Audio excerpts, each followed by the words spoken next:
All right, let's dive into a world where your dreams aren't exactly your own. We're going to see how one character's subconscious just kind of spills the beans and reveals this chilling truth about the society he lives in. And believe it or not, it all starts with a dream, a strange new feeling, and a tiny little pill. So, let me just start by asking you this. What if the most intense, most human feelings you could ever have weren't something to be explored, but something to be cured? Imagine they were treated like a sickness. That's the wild idea we're really digging into today. Okay, so to really get what's going on, you have to understand the morning ritual. In this place, every single family starts their day by sharing their dreams.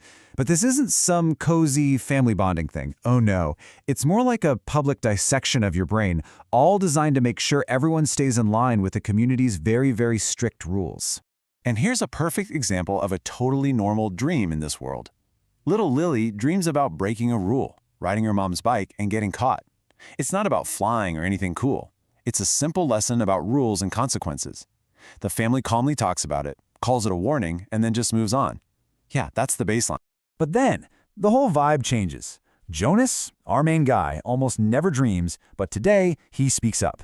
And his words, "I did dream last night," just hang in the air. You can feel it.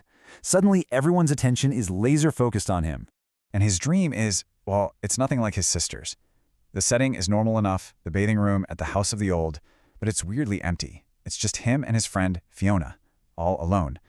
And the action, the thing that makes him so uncomfortable telling this story, is that he had this powerful urge to bathe her. He doesn't even have the words for the feeling, just that it was a lot. Now this is where it gets really strange.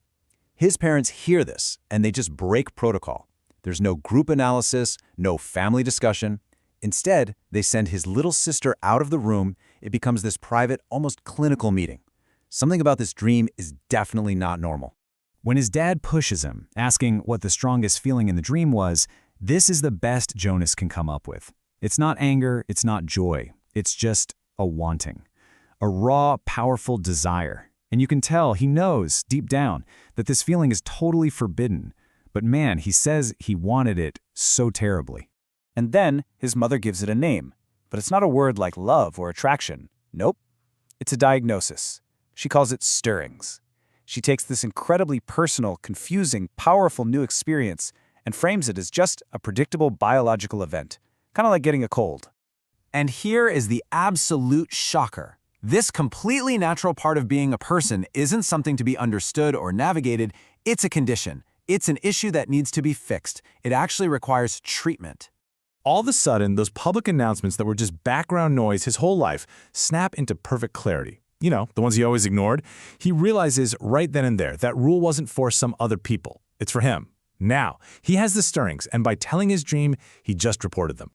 So what's the big, scary treatment for this? It's not some complicated procedure. It's almost ridiculously simple. A small pill. His mother just hands it to him, and boom, just like that, he's one of them. The cure for passion is sitting right there in the medicine cabinet.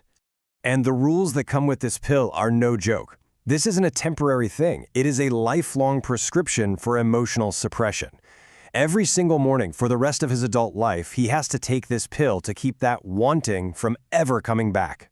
So this is the trade-off he's basically forced to make. On one side, you have these messy, confusing feelings, but also pleasure, that intense wanting.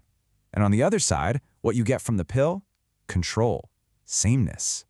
His society decided a long time ago which one is more valuable. And the effect is instant, is crazy. Jonas actually tries to hold on to the memory of that feeling, that pleasure from the dream, to just experience it one last time. But he can't. It's already gone. The pill didn't just dull the feeling, it completely wiped it out. Which brings us to the big question, right? By giving Jonas this pill, the community makes sure life stays simple, comfortable, predictable. But what do you really lose when you make that choice? When a society picks comfort over passion, what essential piece of being human gets lost forever?